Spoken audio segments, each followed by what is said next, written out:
A war on public assembly, on independent thought, on the wisdom of women, on the memory of the past.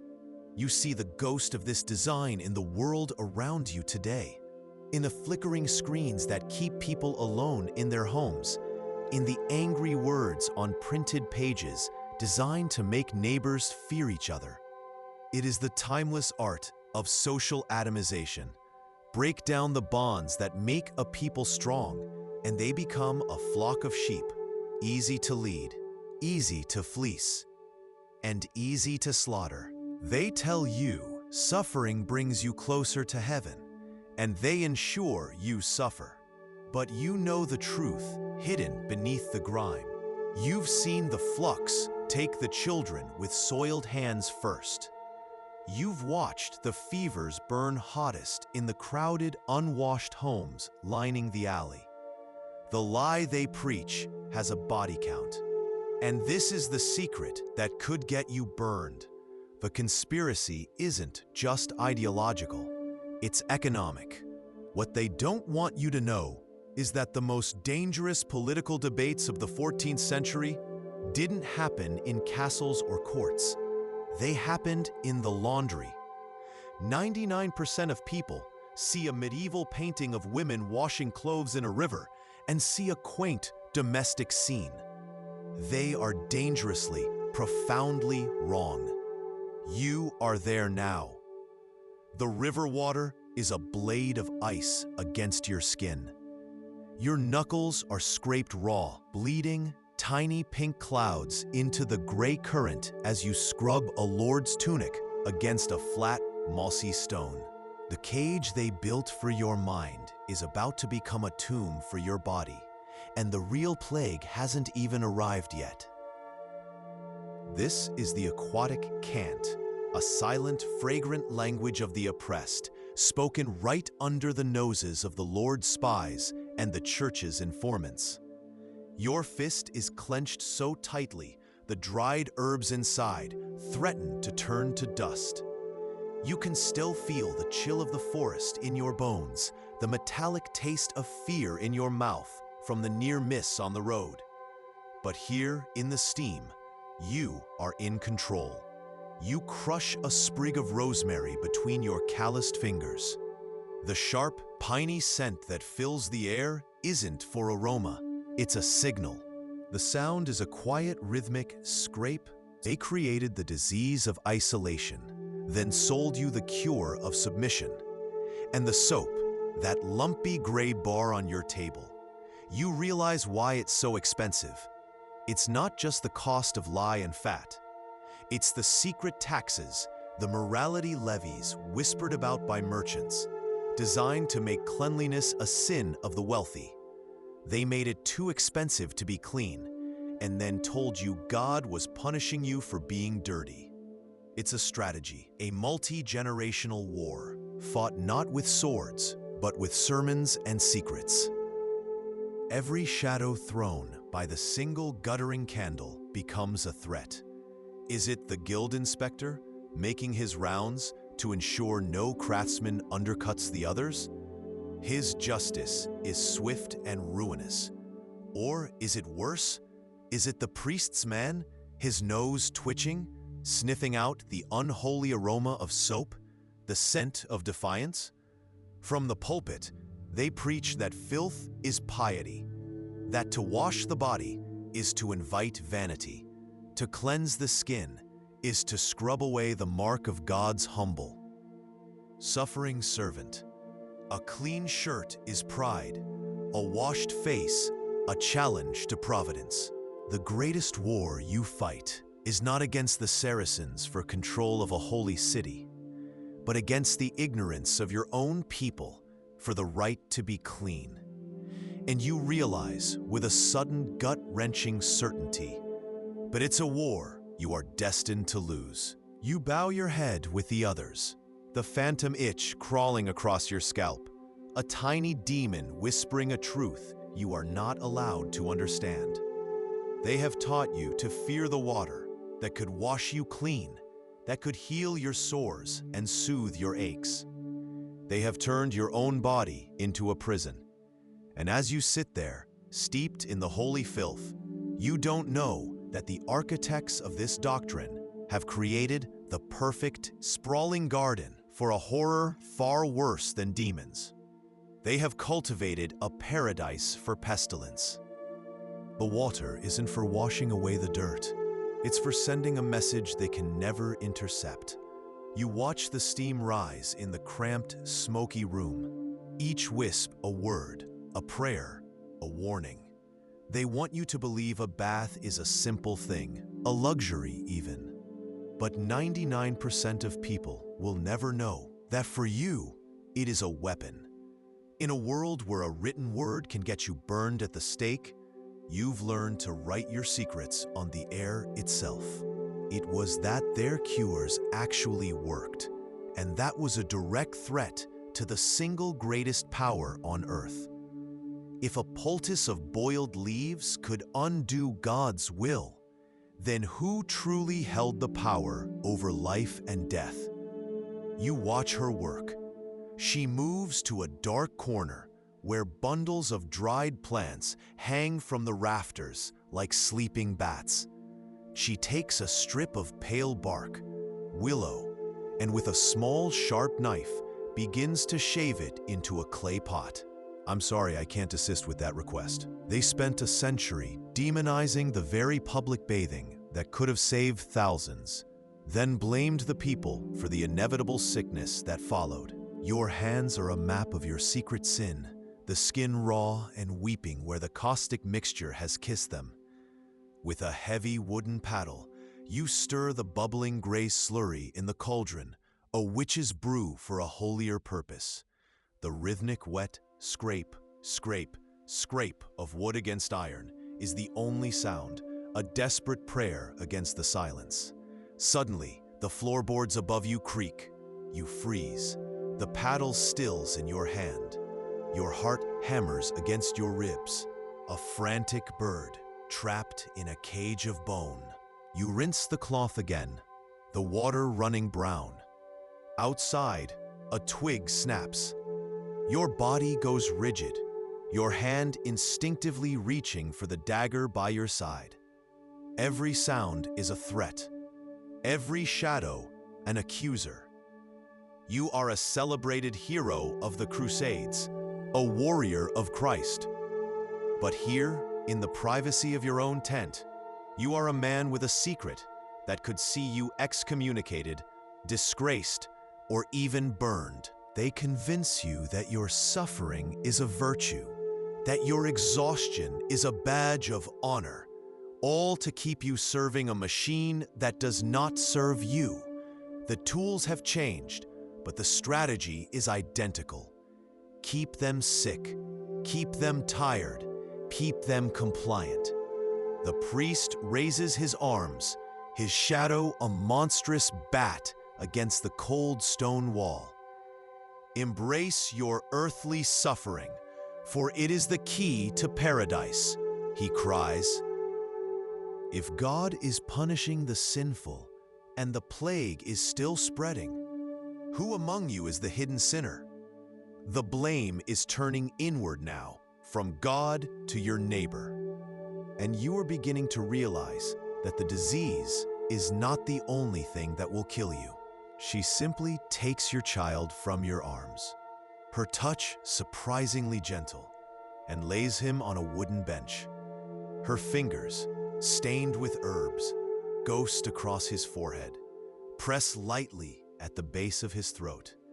She's reading a language your priest refuses to learn, the language of the human body. This is the secret 99% of people will never learn about the Middle Ages. The bathhouse was the era's forbidden hospital. The women who worked here, the ones history would later hunt and burn as witches, were its doctors. Their crime wasn't magic. They didn't just let knowledge die. They murdered it and buried the body under a church. Your fingers trace the withered leaves of the feverfew. The midwife, Ilara. They called her a witch, but you remember her hands, calloused and kind, easing your mother's labor when the priest only offered prayers. They burned her for heresy, but her real crime was her knowledge of herbs, of bodies, of cycles the church could not control. They called them bathhouse healers. A clever lie that tied their ancient independent wisdom to the sin of the baths. The most powerful sermon isn't preached in the church. It's written in the law books that almost no one can read. What they don't want you to know is that the sin of cleanliness was invented by men who wanted to tax the poor for the rendered fat of their own dead animals. You are in the cellar, and the air is thick enough to chew. It's a foul cocktail of lie, boiled tallow, and damp earth, a smell that has soaked into the very stone of the walls and the fabric of your soul. It's a paradox that chills you to the bone.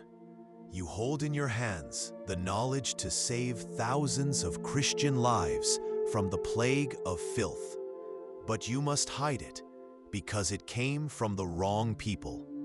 It's the same cognitive dissonance that makes a modern doctor dismiss an ancient herbal remedy that works simply because it doesn't come from a pharmaceutical lab. It is the arrogance of believing your tribe holds a monopoly on truth, even when the proof of a better way is right before your eyes, steaming in the candlelight. This is the forbidden knowledge they have hidden for centuries. An unwashed, unhealthy congregation is too exhausted to question, too sick to rebel. It's a cage for the mind, built from the dirt on your own skin. The suffering isn't a byproduct of faith. It is the very mechanism of control. You can see the same dark magic at work today in the modern world. It echoes in the ideologies of hustle culture that glorify exhaustion, in the systems that promote endless self-denial, while the powerful hoard the rewards. Your fingernails scrape against the rough wood of your door, the sound lost in the rumble of the cart outside. The fear is a physical thing, a metallic taste on your tongue. You are alone. The whispers from the bathhouse are gone. The shared knowledge is gone. There is only the official story, the one that serves the powerful. And as the death cart rumbles away, carrying a piece of your world with it, a new and even more poisonous whisper begins to slither through the cracks in the doors. You turn your back on the tolling church bell, a sound that no longer promises comfort, only counts the minutes you have left. You walk toward the low-slung building at the edge of town, the one good folk whisper about, the bathhouse. The air inside is thick, heavy with the wet scent of wood smoke, sweat, and something else, something sharp and green. It smells of yarrow and willow bark. A woman emerges from the steam, her face unreadable, her forearms bare. She doesn't ask for your confession. She doesn't speak of God. You remember the priest's sermons about the ruins. Cursed ground, they'd hiss, haunted by the ghosts of idolaters. They didn't want you to see the genius of the aqueducts, the underfloor heating, the sheer scale of a world that existed before them, a world they couldn't claim to have built. 99% of people believe the church brought light to the Dark Ages, but you now see they were the ones who blew out the candles of the past, so they could be the only source of light. The people in these graves weren't just victims of a dirty world. They were victims of a cover-up. The evidence is right here, in your hand. A silent testament to a wisdom they tried to kill. But the bone remembers. And it raises a chilling new question. If this is the cure they hid, what was the disease they were really fighting? Archaeologists digging through the mud of London at the site of the original Templar preceptory didn't just find swords and coins. They found complex water management systems, stone-lined drains, and multi-seat latrines with running water. Engineering copied directly from the castles and cities of their Muslim enemies. They knew, they understood that a clean soldier is a healthy soldier, and a healthy army is a victorious one. But this life-saving wisdom had to be practiced in secret. To openly adopt the ways of the infidel was to invite accusations of heresy, a death sentence more certain than any battle. To the pagan rituals of the fallen Roman Empire. The saints, you are told, proved their devotion through their filth. Saint Jerome rebuked a nun for bathing. Saint Agnes was said to have never washed in her 25 years of life. Their reward was heaven. Your reward for enduring the lice, the boils, the constant maddening itch, is the promise of the same. You feel it working, even now. Your body aches.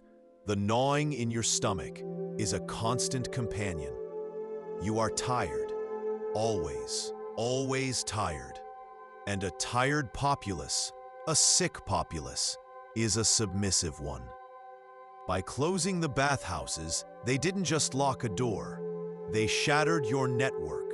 They severed your lines of communication, leaving every household an isolated, terrified island.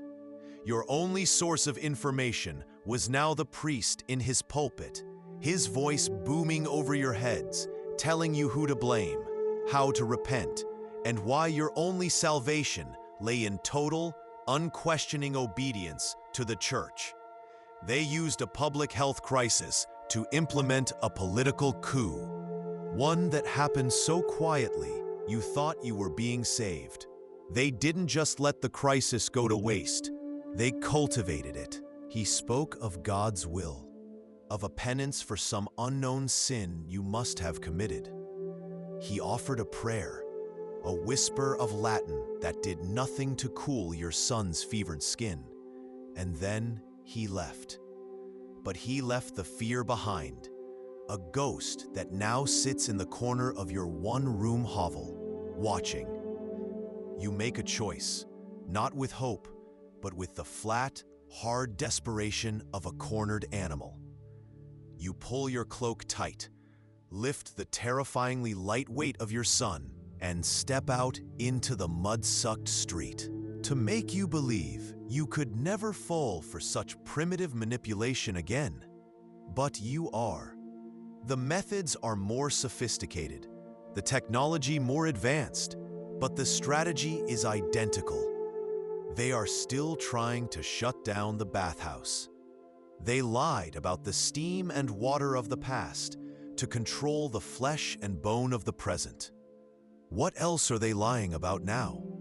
They told you it was a den of sin, a pagan relic that had to be torn down. But you remember the stories your grandfather told of merchants and masons, weavers and farmers, all equal in the steam, their voices rising together, sharing news, debating ideas, forging bonds stronger than iron. A community, naked and unafraid. And then came the whispers, carried on the priest's breath like poison incense. Demons in the drains, sickness in the water, sin in the heat. It wasn't hygiene they were attacking. It was the gathering. The Roman tile feels cool in your hand. This isn't just history. It's a cold case. The evidence of a suppressed medical system, a system that worked, has been lying in wait for 700 years. This single bone in your hand is the star witness in a trial against an entire epoch. It proves not just that people were sick, but that a cure existed and was violently, deliberately stamped out. It's the modern equivalent of discovering a lost medical text that could treat a modern plague, only to find out it was declared heresy and every doctor who used it was executed. A man whose soul has been tainted by the very culture he was sworn to destroy. And this is the secret that 99% of people will never learn. The truth buried beneath the myth of the Dark Ages. Your order, the Knights Templar, knew. Oh, they knew. In your private preceptories, far from the prying eyes of bishops and kings, lies a stunning testament to this stolen knowledge. While the rest of Europe lived in squalor, Templar strongholds had some of the most advanced sanitation systems on the continent. You try to remember the last time you were fully submerged in water.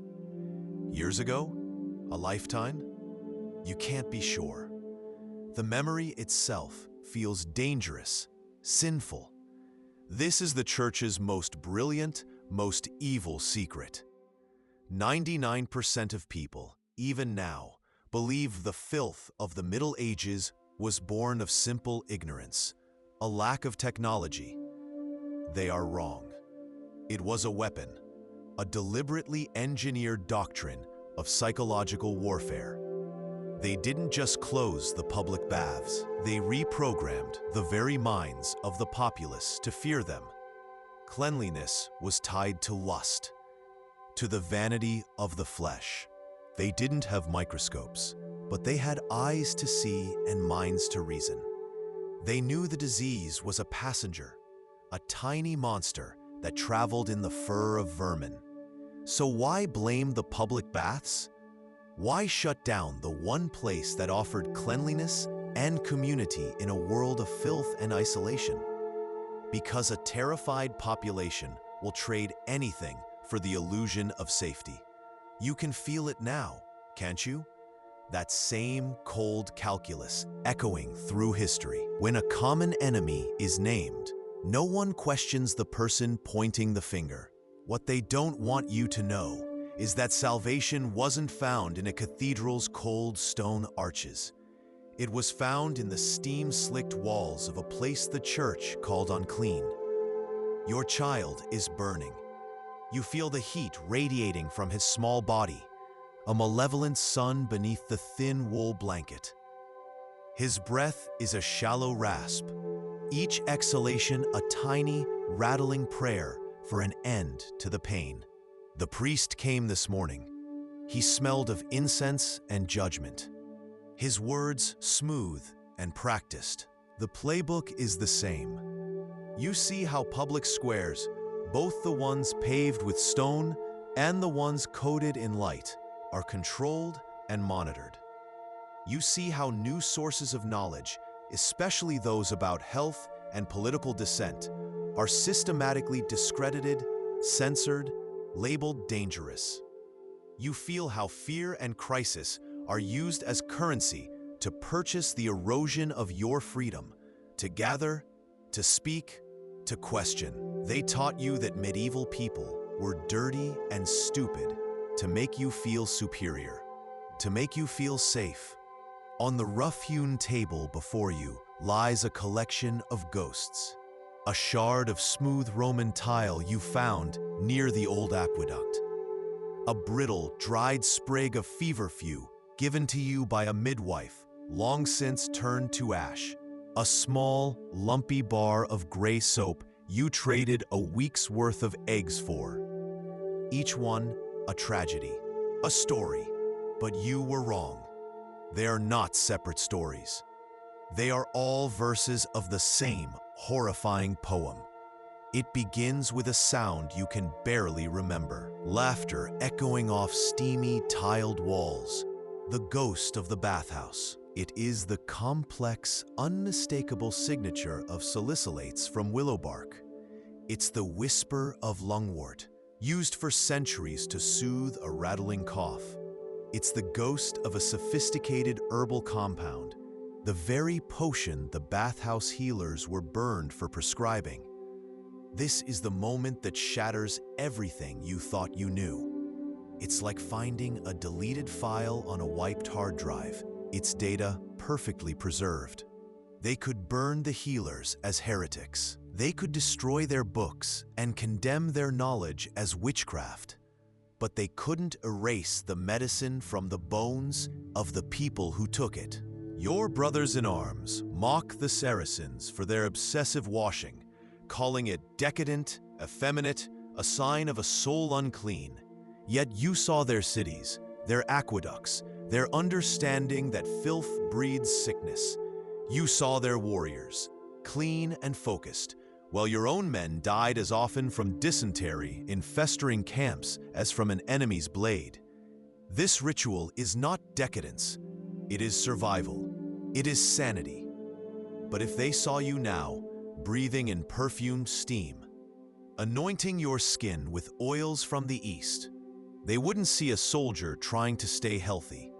They would see a heretic. He tempts you with hot water, which opens the pores of your skin, the very doors of your soul, so that he and his legion of demons may rush in.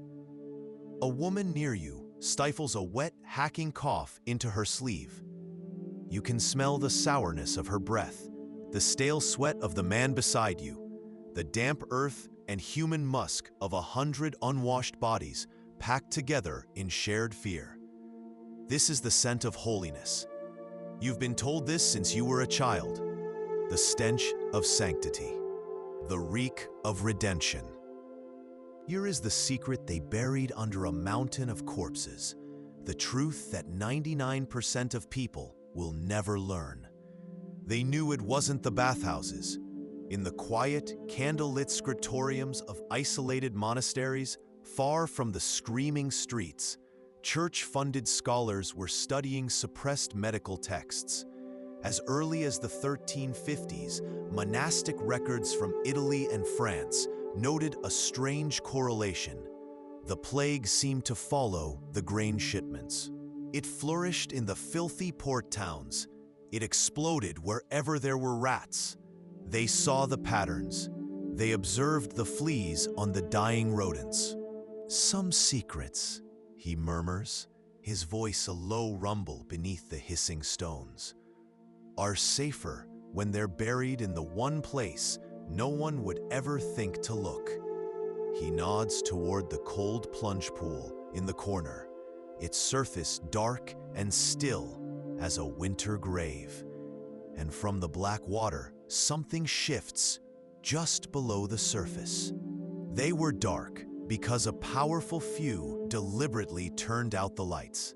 They engineered a world of sickness and fear, not by accident, but by design. A healthy, connected, and informed populace is the one thing a tyrant cannot control.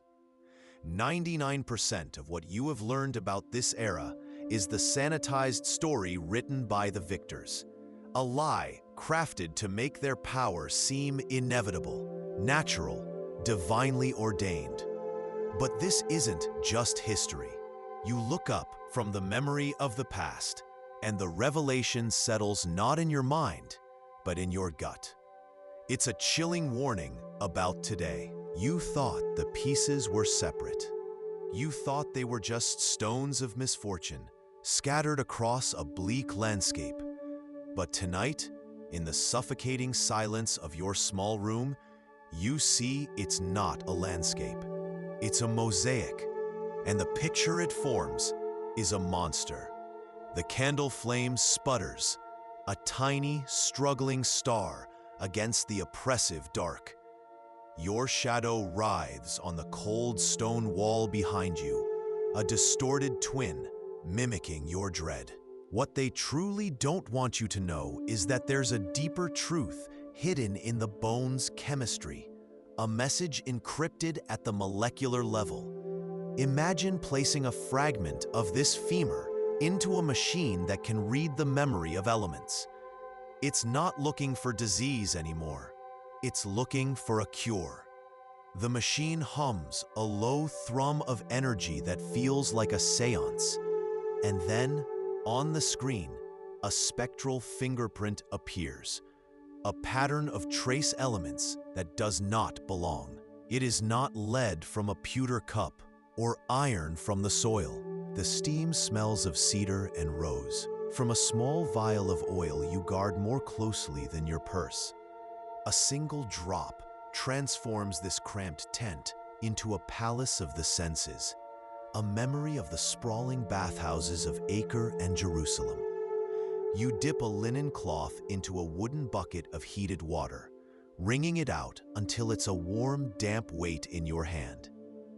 As you draw the cloth across your chest, scraping away the grime of the road, you feel the tension of a deep and dangerous hypocrisy. A phantom itch crawls up your spine, under the coarse wool of your tunic, a familiar torment that you've been taught to embrace. It is a sign of your piety, a reminder of your mortal suffering. And the devil in his perfidious cunning, the priest bellows, his face a mask of righteous fury in the flickering candlelight, finds his gateways in your vanity. He whispers to you of the Roman baths, those dens of sin and pagan debauchery. It was where deals were struck, news was shared, and rebellions were whispered. It was your information network, your only defense against the narrative spun by the powerful. In the bathhouse, a farmer was the equal of a merchant. In the steam, you were a community. They knew this. They hated this. For years, the church preached against it, calling it a den of Roman debauchery, a gateway to hell. But people kept going, because in a world of rigid hierarchy, it was the only place you felt free. And then came the pestilence, the perfect crisis, the perfect excuse, a memory that, if allowed to breathe in the steam, could become a spark. As you lean back, letting the heat seep into your bones, you overhear a hushed conversation. The scribe is talking about a book, one he's been copying in secret. A book of anatomy, with diagrams so detailed, so heretical, it would mean the pyre for anyone who possesses it. He says he's hidden the pages. The blacksmith asks where. The scribe looks around the steamy room, his eyes lingering on each face. Trying to decide who to trust, his gaze stops on you. So, the great medieval conspiracy is laid bare. It was never about hygiene, or sin, or even the Black Death. The war against bathing was a brutal, successful war against an idea. You can feel the chill of the revelation in the stone-cold air around you, a truth colder than any winter night. The idea they fought so hard to extinguish was this: that ordinary people, when gathered together, could heal themselves, govern themselves, and think for themselves. The Bathhouse Codex proves it. The so-called Dark Ages were not dark because of ignorance. The order is not just to close the doors, it is to erase this place from memory, and for 800 years, they almost succeeded. You can almost feel it, the constant, maddening itch of lice you can never be free of, the metallic taste of fever on your tongue, the shame of smelling your own body's decay while you are still alive. This is the proof the history books tried to erase, the devastating real-world cost of being told that bathing was a sin, that water was a gateway for demons, that suffering was piety. But that's only the first secret. That's the story they were willing to let you find. A ghost of heat, of civilization, of a world you were sent to conquer, but which, in quiet ways, conquered you. 2 large stones, pulled glowing from the fire pit hours ago, sit in a basin of water. They hiss a soft, constant prayer, releasing a cloud of steam that clings to your skin and beads on your beard. You unbuckle the last of your leather armor, the metallic scrape against the rough-spun wool of your tunic, an unnervingly loud sound in this secret sanctuary. What if the one thing that could save your body was the very thing they told you would damn your soul? What if being clean was a sin? The stone floor leaches warmth from your bones. You shift, and the dry rustle of straw beneath you is the only sound that dares to challenge the priest's voice. His words echo in the high vaulted darkness of the church, hammering at you, at everyone, with the force of divine revelation. You close your eyes, but you can still see the black swellings, the buboes that bloomed on his neck like cursed fruit. The priest said it was a punishment for vanity, for the sin of public bathing. And that's where the real plague begins. Not in the blood, but in the lie. The bathhouse. You remember it not as a place of sin, but as the warm, beating heart of your world. The steam rising in great clouds, the sound of laughter and gossip echoing off the damp stone. They could share herbal remedies the church called witchcraft. They could question why God's tithe makes the bishop richer while their children starve. It's the same tactic you see today when a powerful institution labels an independent forum a hotbed of misinformation to maintain its monopoly on the truth. The fear isn't that the people are wrong. The fear is that they might be right. The real sin, in the eyes of the powerful, was never lust. It was memory, the memory of a world not ruled by faith and fear, but by citizenship and debate. Which means the most important question isn't what these words say, but who else out there is still looking for them. He knows what every tyrant knows. It's easy to burn a book, but it's much harder to burn a conversation. So you must destroy the room where the conversation is held. The wax is heated, the Pope's ring is pressed into it with a soft, final thud. A messenger is called. The directive is on its way. Back in the bathhouse, you laugh at a joke told by a stranger, unaware that you are sitting in a room that has just been condemned to death by the most powerful man in the world. The data hook that pierces the quiet is this. Forensic analysis of post-plague burial sites shows that 97% of these skeletons tell the same story. Their bones are riddled with evidence of chronic, systemic infections, diseases of filth, trench fever, dysentery, and parasites. Their signatures etched into the very framework of the people who survived the Black Death, only to be slowly consumed by the unholy war on cleanliness. The greatest sin you carry back from the Holy Land isn't the blood on your sword, it's the water on your skin. Here, in the damp chill of a French evening, you close the heavy canvas flap of your private tent. The sounds of the camp, drunken songs, and the braying of mules fading into a muffled hum. The lie they sold everyone back home is of the stinking night, noble in his filth, pious in his grime. You know the forbidden truth. You lived it. Inside, the air is thick with a ghost.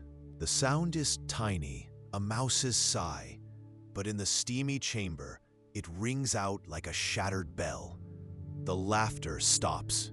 The abbot's head snaps up, his eyes dark and hard, piercing the shadows.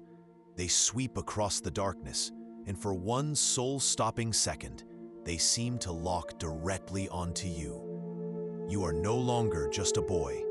You are a witness, and you now carry the one secret they will absolutely kill to protect. The only sound is the rumble of the death cart's wheels on the cobblestones and the monotone call of the collector, a voice hollowed out by what he has seen. Bring out your dead. Your breath catches, a tiny hot puff of air against the cold wood. You hear a wet, dragging sound from your neighbor Elara's cottage, followed by a soft thud as something small is tossed onto the pile. You knew her son had the fever. Here, in the steam, the rigid hierarchies of the world outside melt away. There is no lord, no serf, only bodies in the heat and minds finally free to speak. This is the real reason the church feared this place. It wasn't about nudity, it was about unity. The secret that changed everything wasn't a lost technology, it was a lost idea. The idea that men could gather as equals, away from the all-seeing eye of the pulpit, and talk. They could discuss Roman engineering, sure, but they could also discuss Roman republicanism. The archaeologist looks up at you, her eyes wide in the lamplight, holding a single waterlogged fragment, the Bathhouse Codex, proof that a different future was not only possible, but was being written. This is only a piece of it, a survivor of the purge, flushed down a drain in a moment of sheer panic. And as you stare at the impossible words, a new, colder fear settles in your gut. This is just one fragment from one monastery. But an idea this powerful is never confined to a single page. He wants to bulldoze the building and salt the earth. This isn't a theological argument. It's a campaign of information control. It's the medieval equivalent of a leaked government memo revealing a plan to shut down the internet. It is irrefutable proof that the war on bathing was never about hygiene. It was about silencing the free, uncontrolled exchange of ideas that happened within its walls. The Pope's fear is an ancient one, a fear you can still feel today. It is the terror of the powerful when the people start talking to each other without a script. But you are here to listen to its ghost. You run your thumb over a rough, thickened patch near the joint. This isn't damage from the grave. This is the scar of a life lived in pain. This is osteomyelitis, an infection of the bone itself, born from a small, untreated wound that festered, pulsed, and gnawed its way to the very marrow. This person walked with a limp, their every step a grinding agony. And they were not alone. You look at the shelves around you, a library of human suffering, stacked floor to ceiling. You can hear the heavy tread of armored boots on the cobblestones outside, slow, deliberate, hunting. This isn't a local tragedy anymore. You see it for what it is, a targeted, systematic execution. You are not a midwife. You are a whistleblower, and they are coming to erase the evidence. The latch on the door rattles. You look from the door to the cold, dark waters of the bathing pool, to the hidden passage behind the hearth. You are the last one who knows. Your story is not over. It is about to disappear. You suddenly taste metal in your mouth, the taste of pure, unadulterated fear. They have built their spiritual authority on a foundation of enforced misery, all while secretly living a lie carved in marble and warmed by ancient technology. It's the same story whispered about corrupt bishops and kings today, the powerful who preach austerity from their golden chairs. The message then and now has never changed. The rules are for you, not for us. A loose pebble skitters from under your worn leather shoe. They told you the Black Death was a prayer you failed to say, a sin you forgot to confess. They lied. The truth is colder, sharper, and it has been waiting in the dark for 700 years. You press your face against the rough-hewn wood of the door, the splintered edge digging into your cheek. Outside, the world has ended. The air, usually thick with the smell of wood smoke and pig manure, now carries a sweet, cloying stench you can't name but will never forget. It's the smell of rot, the smell of God's silence. Archaeologists digging near Hadrian's Wall have found the proof. Medieval sweat lodges built directly over Roman hypocausts, secretly tapping into plumbing the priests insisted was the lost magic of demons. You strip off your cold, damp clothes and find a place on the wooden bench. The man next to you isn't a peasant. His hands are soft, his Latin unaccented. He's a scribe from the local monastery. Across from him, a blacksmith whose arms could break a man in two is quietly arguing about crop rotation with a merchant who smells of foreign spices. It's the same fear that haunts every seat of absolute power today. The terror of what happens when people gather in a room, realize they outnumber their masters, and start asking questions. They didn't just burn healers. They didn't just silence midwives. They found the seed of a democratic ideal, a vision of a world without them, and they did what all tyrannies do. They called it heresy. They wrapped it in the costume of blasphemy, and they set it on fire, hoping the smoke would obscure the truth. They burned an idea. He gives it a name that drips with paranoia. Aqua conventus hereticorum, the water gathering of heretics. This is the secret that changes everything. They taught you that the bathhouses of Europe closed because of the plague or a newfound sense of modesty. A convenient lie. The truth is that they were murdered. This letter is the order.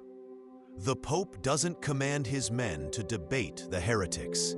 He doesn't order them to correct their beliefs. He orders the complete and total erasure from memory and practice of the bathhouse itself. The dead do not lie. That's the one truth they could never bury. You are holding a single human femur, its surface as porous and pale as ancient coral. It's cool to the touch, a deep cellular cold that seems to pull the warmth from your own living skin. The silence in this archive is absolute, broken only by the soft scrape of your fingernails against the bone's texture, an ASMR whisper from a throat long turned to dust.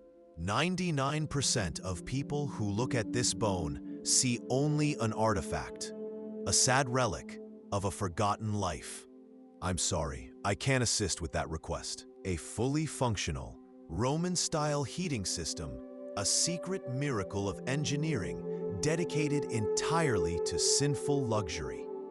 This is the forbidden knowledge 99% of the world will never even dream of.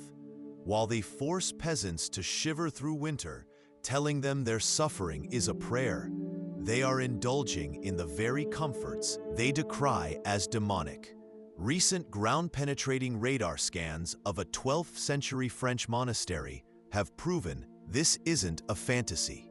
They found this exact structure, a truth most mainstream historians have conveniently ignored. The hypocrisy is so profound, it feels like a physical blow, and you realize with a sudden, icy certainty that the war of smells is not a metaphor. And for you, it may have just been lost. You can hear the slow, rhythmic drip, drip of condensation falling from the thatch roof into a stone channel, a sound that has echoed in this exact spot for over 1,000 years. This is the ASMR of a forgotten world. This is what they don't want you to know. The bathhouse never died. When the church tore down the great Roman thermae, calling them pits of sin and pagan debauchery, the knowledge went underground. The tyranny of a single voice. It hits you with the force of a physical blow. This isn't a medical text. It's a political manifesto. A declaration of independence written 700 years too early, born in the steam and whispered conversations of a secret bathhouse.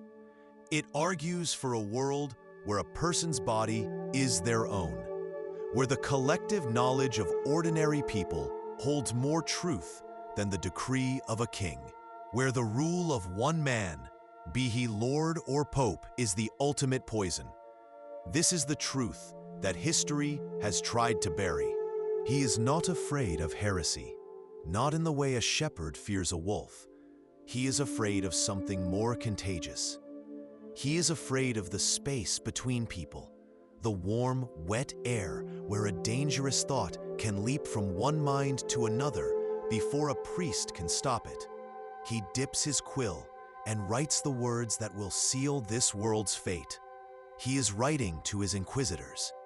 He warns them of a heresy spreading not from a book or a sermon, but from a place. It's coming from it. It isn't the plague or any sickness you recognize from the Codex. It's a sudden, violent fever that seizes her in the night. You are there, holding her hand, feeling it go from burning hot to impossibly cold in the space of a few hours. The priest who comes to give last rites doesn't meet your eyes. Brida's final breath is a dry, papery sound, like a page turning in a forbidden book. The fingernails scraping against the rough stone of the well as she was pulled out. No, that's not right. The prompt said fever. Below, in a hidden chamber, a golden light flickers, reflecting off something that has no place in this world of mud and straw. Polished marble. Steam, thick and white as a seraph's wing, rises in lazy curls. You see the abbot, his heavy frame naked and pink, lowering himself into a sunken bath. Several senior monks are already in the water, their faces slack with a pleasure you've only heard described in condemnations of Roman sin. This isn't just a bath. You see the vents in the floor, the clever beakwork beneath. It's a hypocaust. This steam, rich with the rebellion of thyme and pine, is your answer. It is a declaration of earthly survival. You breathe in the clean warmth one last time, feeling human, feeling whole, every pore opened to a truth they are trying so hard to suffocate. But as you prepare to step back out into the gray street, a new scent finds you, slicing through the herbal peace. It's not incense. It's not rot. It's the cold, metallic smell of a soldier's damp mail. Standing just outside the door, a wall of hot, wet air embraces you, thick with the scent of pine and heated stone. It clings to your skin, melting the ice in your beard. This isn't the choking smoke of a peasant's hearth. It's steam. Clean, living steam, hissing from a pile of river stones glowing cherry red in a fire pit. Light from the flames dances on the wet, naked bodies of a dozen men, their forms softened by the mist. You lean closer, the metallic taste of anticipation in your mouth.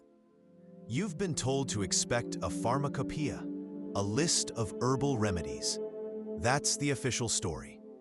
A codex of forbidden healing knowledge, dangerous because it offered cures outside the church's control. But the words that emerge from the gloom, written in a faded but elegant hand, are not about medicine. They are about something far more lethal. De imperio corporis mundi, the sovereignty of the clean body. De sapientia plebis congregate, the wisdom of the gathered commons.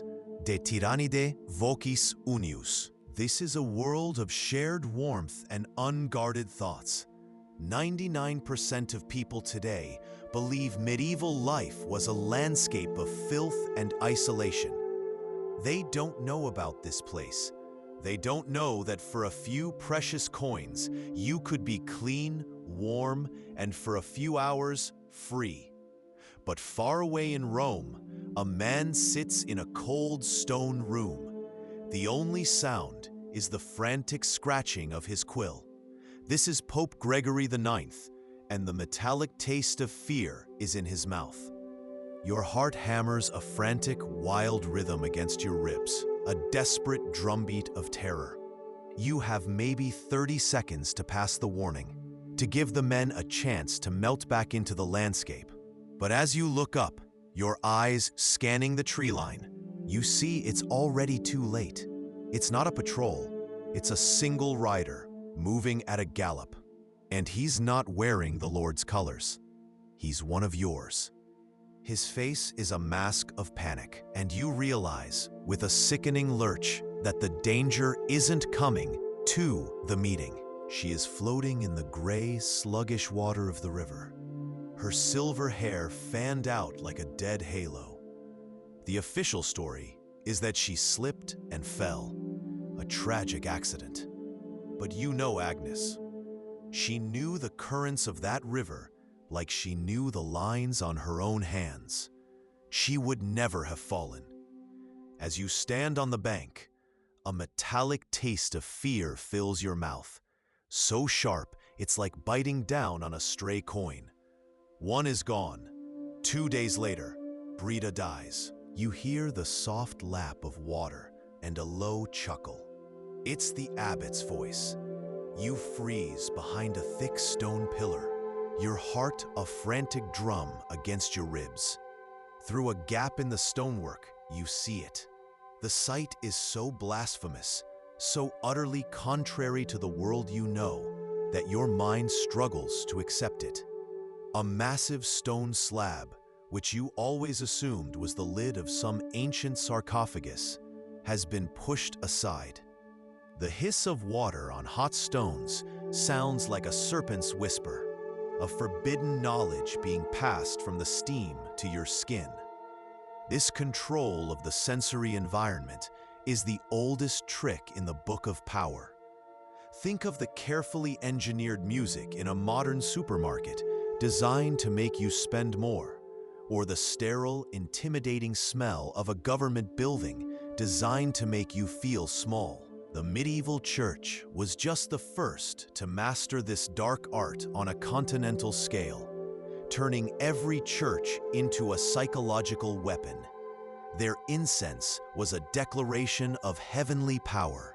Each step is a prayer. You won't be seen. The wind is a razor, slicing through your wool cloak, carrying the scent of wood smoke and something else, damp earth and forbidden warmth. Ahead, a shack of rough-hewn timber squats over a mound of earth, looking like it grew from the ruins itself. Because it did. 99% of people who walk this path see only a hovel. You see a sanctuary. You slip through the heavy wood plank door, and the world changes.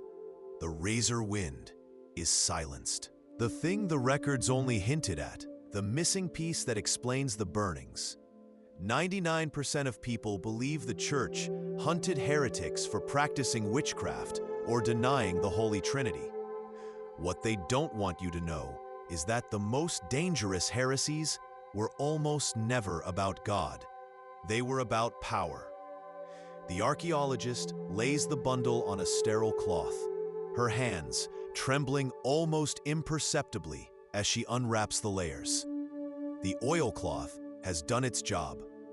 Inside, stained dark by the water, but miraculously preserved, are several scraps of parchment. The low rumble of conversation is a physical thing you can feel in your chest. 100 different voices weaving together under the vaulted wooden ceiling. This is the public bath, the Thermae, a ghost of a forgotten Roman past, and it is the most dangerous place in France. Here, a merchant argues scripture with a stonemason.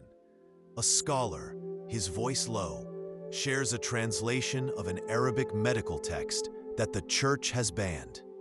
A woman whispers of a healer in the next village who uses herbs, not prayers, to soothe a fever. The way dissent always finds the cracks in the system, flowing like water around any obstacle erected to stop it. The powerful try to control the official platforms, the town squares, the digital spaces. But the real conversations, the ones that change the world, happen in the margins. They happen by the water's edge. Suddenly, you hear it. From Agnes upstream, the sound you have been dreading. Scrape, thump, thump. Your blood turns to ice, colder than the river itself. The signal. A patrol is coming. Your own scrubbing falters for a heartbeat. It is delivered on a scroll, sealed with the bishop's own wax.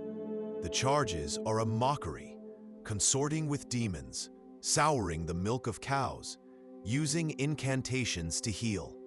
But the court records, the ones that will be sealed for 600 years, tell the real story. They focus on the unnatural health of the infants, the impossibly low number of deaths. You are not being tried for what you've done wrong, but for what you've done right. Before the trial can even begin, the assassinations start.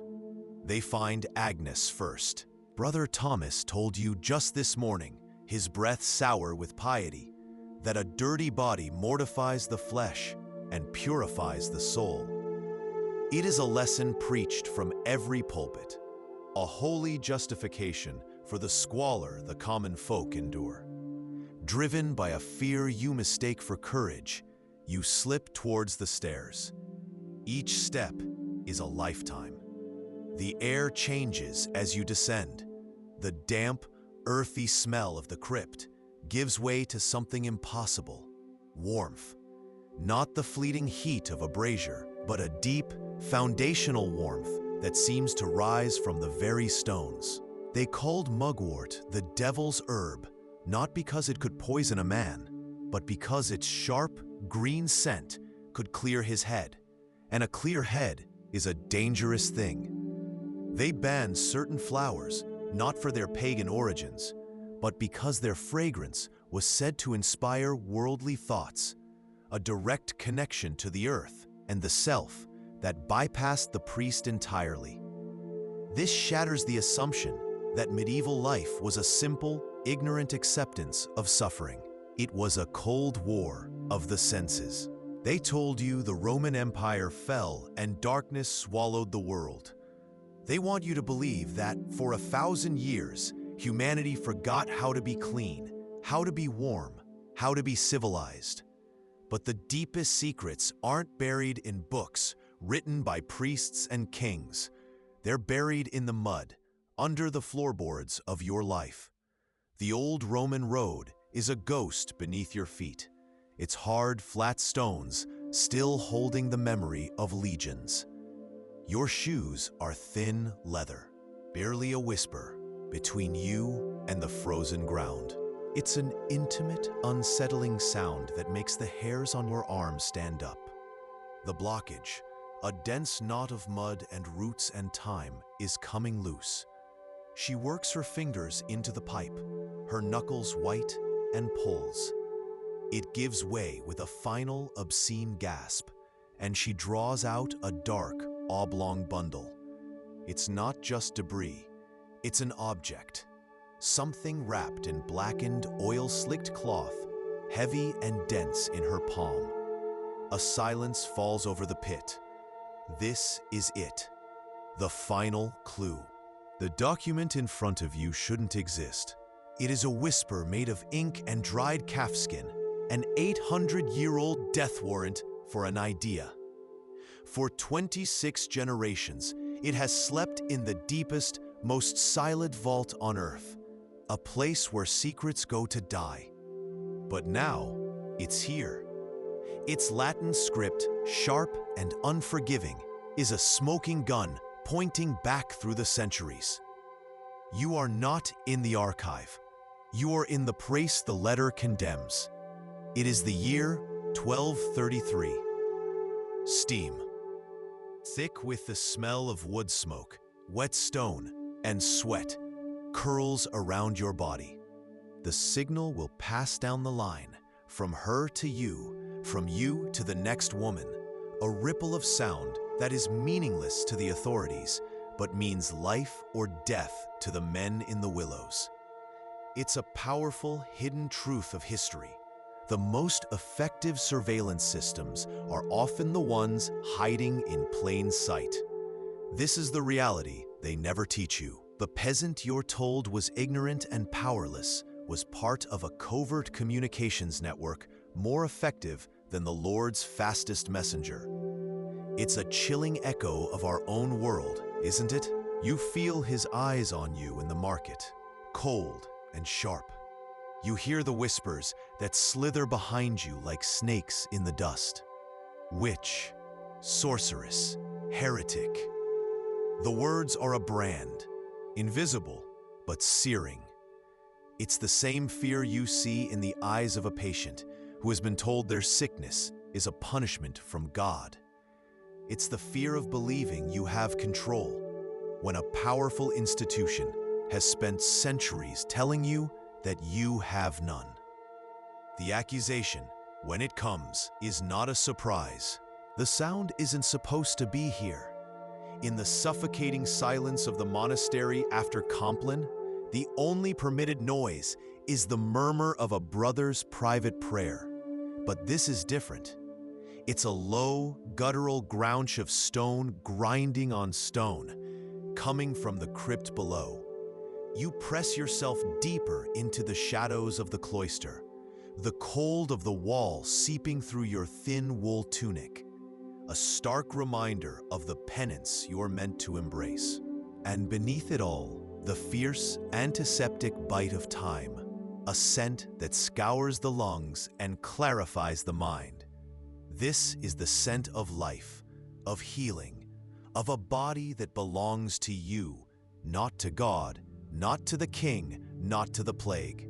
Each breath you take is a tiny act of treason against the official narrative of filth and faith.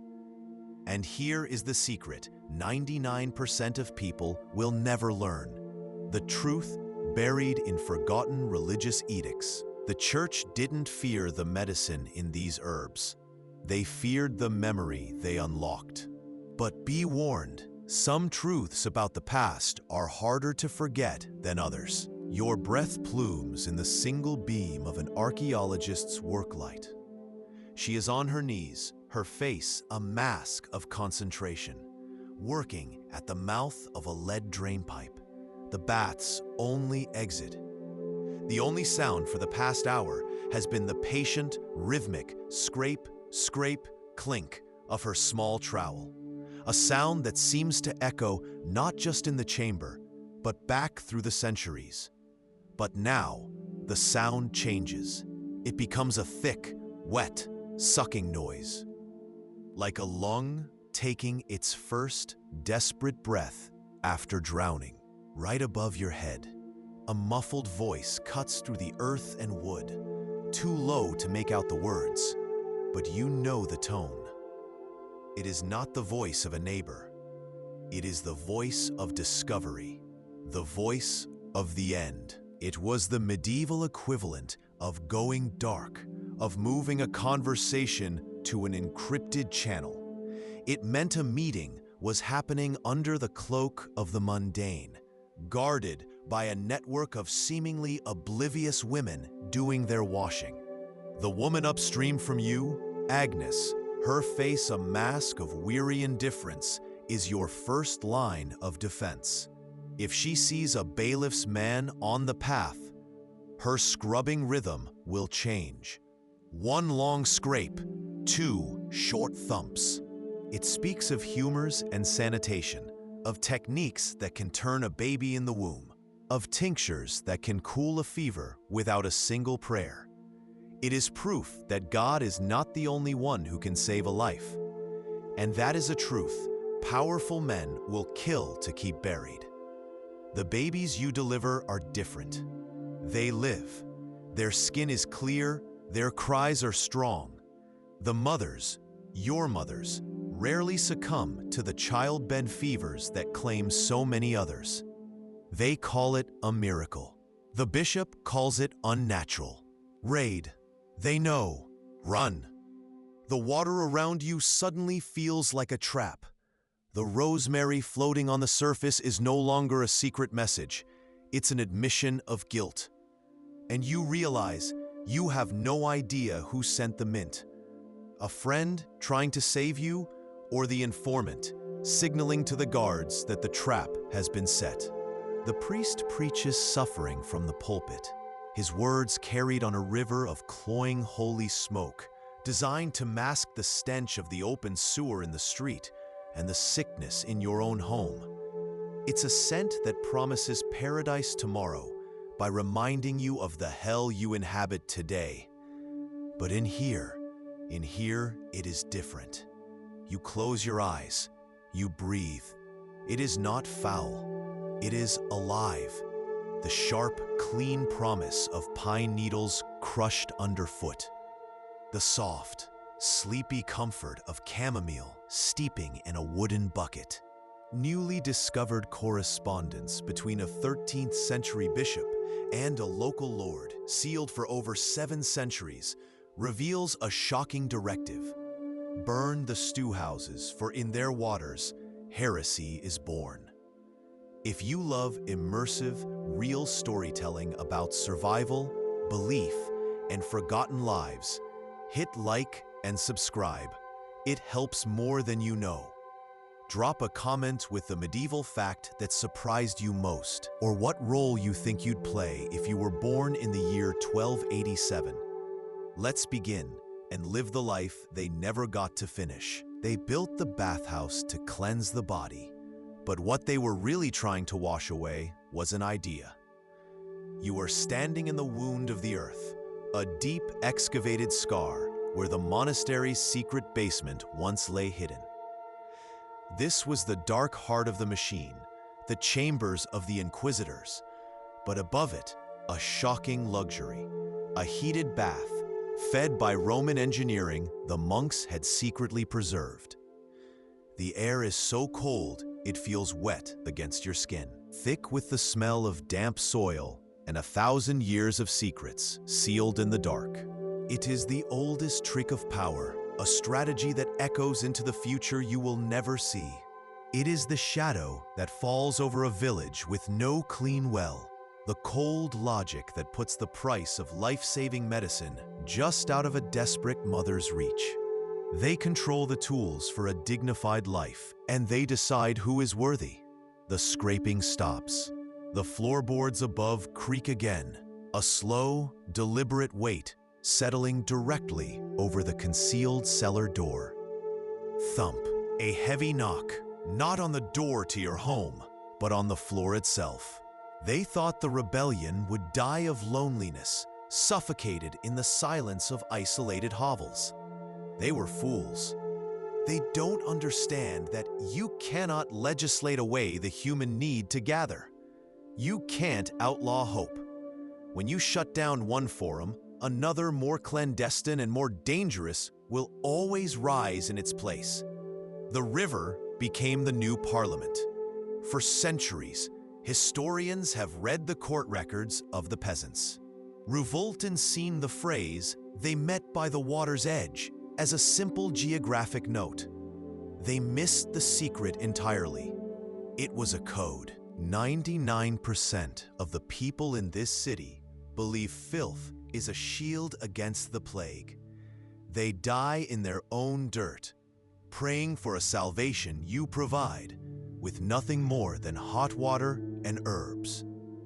Your real crime isn't magic, it's knowledge.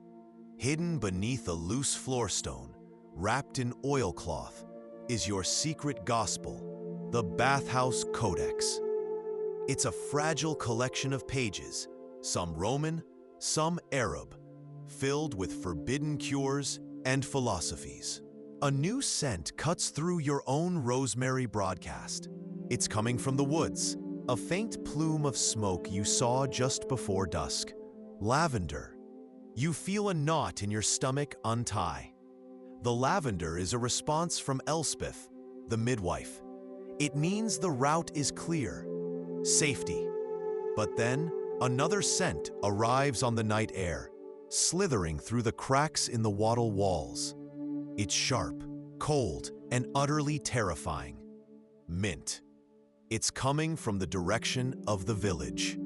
From a cottage that should be dark and silent. Mint is not a greeting.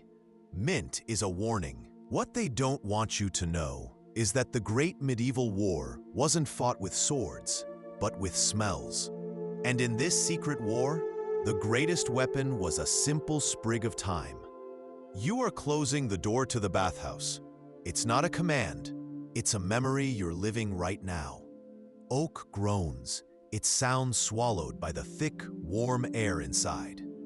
Steam ghosts across your bare skin, a welcome blanket against the damp chill that clings to everything outside these walls. The official scent of your world, of God's world, is incense and rot. What they don't want you to know is that this bathhouse, this place of community and warmth, terrified the church.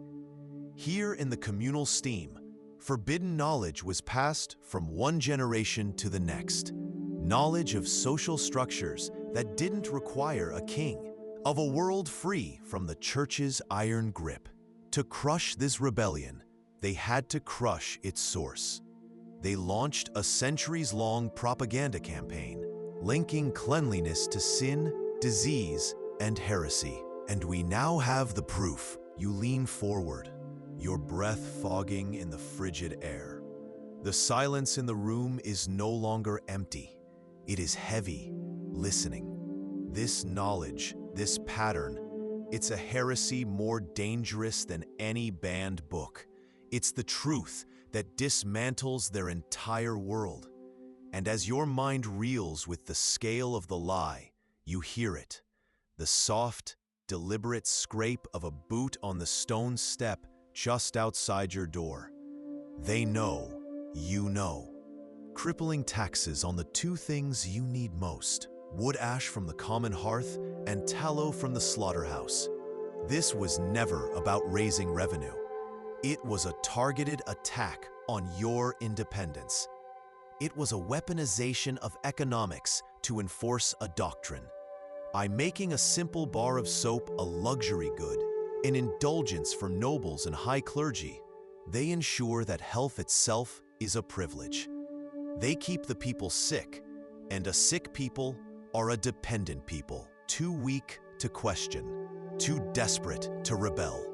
The gentle lapping of the river water is the perfect cover for the hushed, urgent tones of men plotting to burn a tax ledger, to free a prisoner, to defy a God-given king. They think they silenced you. When the bishop, citing sin, and the Lord, citing sedition, closed the public bathhouses, they thought they had ripped the tongue from the common folk. They destroyed the one place where a blacksmith, a tanner, and a farmer could speak as equals, their voices mingling with the steam. The woman sighs, her tension melting into the water. Across the room, Brita, with her strong, capable hands, laughs as she washes a child's hair with soft lye soap, her voice a melody against the gentle splash of the water. This is your life, a world of steam and whispered secrets, of healing and quiet defiance. What they don't want you to know is that this simple act of cleaning is heresy. Outside these walls, priests preach that water opens the body's pores to demons. That sickness travels on the very steam you now breathe. In your time, the battlefield is a simple tub of hot water. The assumption that medieval people were filthy and rarely bathed is the very thing that hides your conspiracy in plain sight. They are looking for scrolls, for whispers in taverns. They would never think to look for treason in a cloud of steam. You sink into the heat, the water a shocking embrace. You hear the faint, wet sound of the rotting thatch roof dripping in the corner. A slow, steady rhythm, like a nervous heart. It's the only sound. You close your eyes and breathe deep.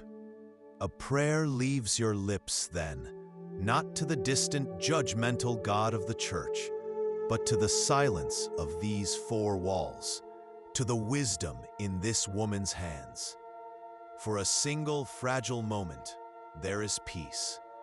Then you hear it, the soft, deliberate creak of a floorboard just outside the thin wooden door. Your blood runs cold. You know, with a certainty that steals your breath, that the priest's eyes see more than just a mother's sin. they see a rebellion. And the proof of your crime is now coursing through your son's veins. A woman is sharing news from the next village, a new herbal poultice that can draw the poison from a festering wound. Two men, their skins slick with heat, are devising a plan to hide grain from the Lord's tax collector. This is the Internet of the Forgotten World, a decentralized network of knowledge the powerful cannot control. You've never seen a toothbrush. You believe demons live in fog. Your town blames goats for the plague. Welcome to the Middle Ages. They created a sick, isolated, fearful populace, not by accident, but by design. By destroying the bathhouse, they destroyed the public square. And when the only place left to gather is the church, there is only one voice left to hear, one authority on truth. A cold sweat beads on your forehead. The tapestry is complete. The assassinations of healers, the demonization of Rome, the plague propaganda, the taxes on soap. It's a single, coherent campaign of control. You suddenly feel the terrifying weight of this pattern, a secret architecture of power, built on a foundation of millions of graves. 99% of people suffering in this filth have never heard of the tallow tithe, a poison pen stroke in an obscure legal document that made cleanliness a crime of poverty. You've heard the whispers from the merchants, seen the fear in the eyes of the butchers. The local lord and the bishop, their hands clasped in a holy and profitable alliance, worked together. They didn't just tell you being dirty was God's will. They passed laws to make it almost impossible to be clean. The lye soap burns in the cuts, a constant stinging reminder of your station. The rhythmic scrape-thump of wool on rock is the only sound you allow yourself to focus on. It's a sound so common, so mindless, that no one ever truly listens to it. And that is its power. This sound is a lie. It is a shield. It is the metronome for a revolution. Just 20 paces away, hidden behind a thicket of weeping willows, the real work is being done. 3 women know the truth about the church's war on bathing. In a few weeks, 2 will be dead. This is the story they tried to erase. The air in here is a living thing. It's thick with steam and the scent of crushed lavender and rosemary. A holy ghost of warmth that pushes back the biting cold of a 1412 winter. You are Alara, and this bathhouse is your cathedral. You watch Agnes, her face lined with the wisdom of 1,000 births, press a hot, steaming cloth to a young mother's back. The meeting is on. The old oak, midnight. You let the needles float on the murky surface, a silent broadcast to the woman washing her linens downstream, to the tanner soaking his hides, to the boy fetching water from the well. They will smell it. They will know. This is how you survive. It's a chilling parallel to the encrypted apps your descendants will one day use to evade surveillance. The technology changes, but the fight is eternal. The desperate human need to communicate freely against a power that wants you silent. The stakes weren't just your soul. It was a battle for who controlled the flesh and blood you lived in. The church offered you eternal life tomorrow, but these women offered you one more sunrise today. She grinds the shavings with a stone pestle, adding a pinch of dried yarrow and hot water. The bitter, medicinal scent rising to fill your lungs. It is the smell of a dangerous hope. She brings the cup to your son's lips, tilting it gently, coaxing the dark liquid past his cracked lips. He coughs, but he swallows. The war on filth was never about being clean. It was a war on information, and the evidence was buried for 700 years under a bathhouse. You are there now. The air is a lungful of steam, thick with the smell of hot stones, human sweat, and something else: birch and lavender. Herbs the local priest condemns from his pulpit as witchcraft. The sound is a low hum of hushed voices, whispers that cut through the haze like ghosts.